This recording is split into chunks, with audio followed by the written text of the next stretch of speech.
People on the internet have a different perspective. But that's what it's interesting to read about it, right? I wanted to bring that up today because obviously I tweeted out a YouTube comment that I got earlier. A YouTube comment that I got earlier that was really good. I should open it up for you guys. It was just a real powerful image. I feel like I should just print it on my wall. I even censored the person's name because I didn't want, I don't want you guys to go back and harass them. But I got this great YouTube comment that says, Sajam, you're a dick. You don't know shit about the old game. Not like, old games, but the old game.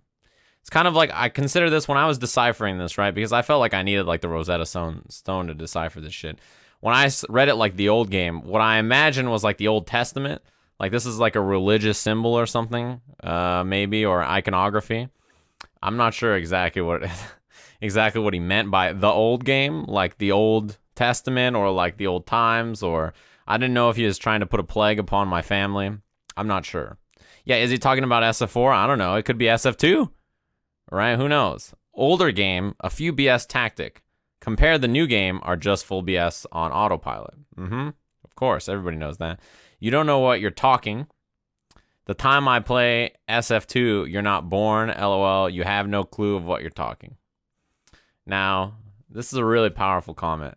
And one of the great things about my YouTube is I read all the comments. I read all the comments on every single video. Right? So that's why I really enjoy looking at them, because oftentimes when it comes to comments, not just on YouTube, but on Twitch or reading Reddit threads or Discords or whatever, you read like really interesting things about fighting games or yourself, and you get different perspective from the people online. And man, this one was real good, because sometimes, I read comments that's like, I hate Sajam.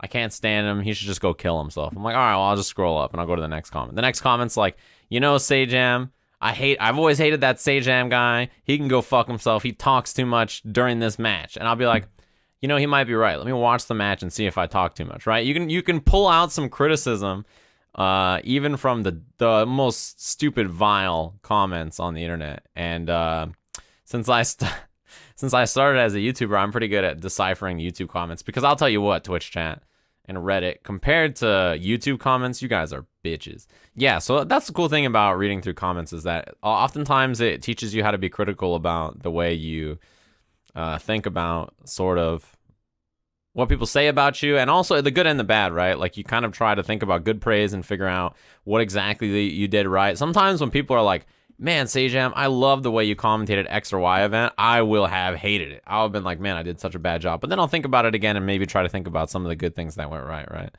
I'm like, maybe this is what I did. Maybe this is what I didn't do. Like maybe it was better than I expected it to be, or thought that it was at the time, right? Sometimes I think that I do like a really okay job. I'm like, yeah, I could have done better. And somebody's like, that's the best I've heard you in a while.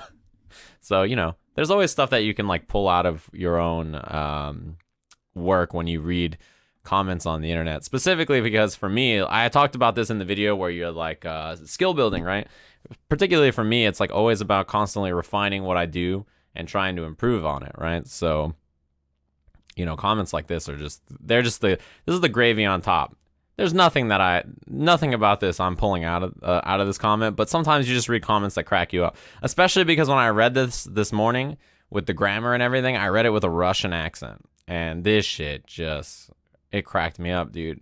You read it with a Russian accent, it's just the comment gets better and better as you read it. It's just real thick. I just imagine him in like a burlap hat in the middle of Siberia, just typing this shit up with a Street Fighter 2 cab in the background. He's on one of those old, when you see old Bond movies and they have like the big terminals that they type on, the PC terminals, he's clacking away with the Street Fighter cab in the background with his hat on, and he's got a fucking pet bear next to him.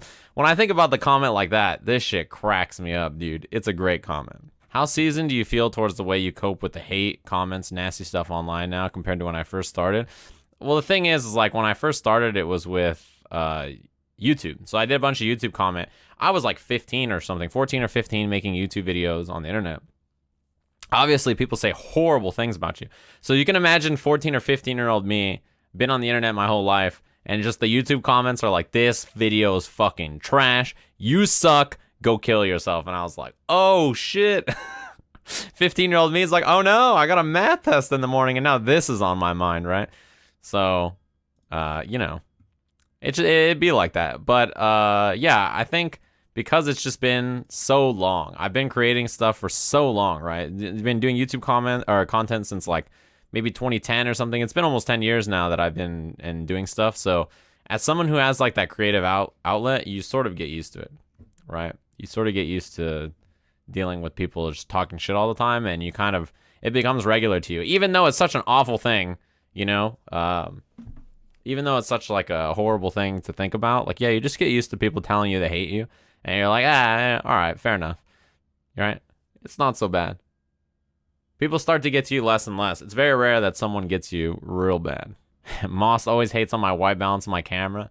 There's a fucking window right here, all right? Like, it's just natural. Look, just don't hate on my natural lighting, okay? These are my just general good looks, Moss. My YouTube guy always fucking...